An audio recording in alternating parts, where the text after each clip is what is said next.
Welcome to Man Does Tech, where I solve the problems you didn't even know you had. In this video, I will explain how to make vegetable soup using an easy method. First, gather all your ingredients, including a variety of fresh vegetables and some basic pantry items. Next, prepare your vegetables by washing and chopping them into consistent sizes. Then, you'll combine everything in a large pot and let it simmer gently. Finally, you'll have a delicious, homemade soup ready to enjoy in about 45 minutes to 1 hour. It's a simple and satisfying meal.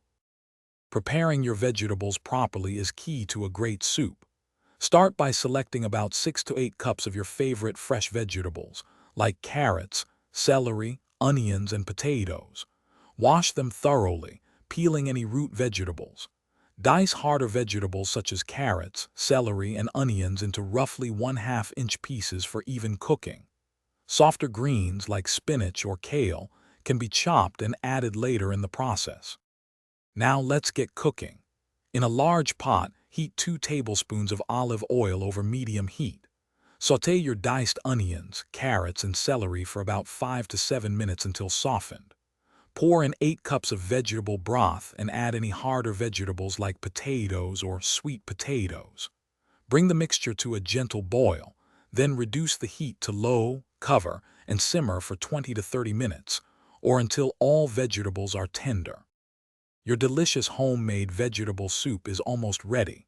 Before serving, taste the soup and adjust the seasonings with salt and black pepper as needed.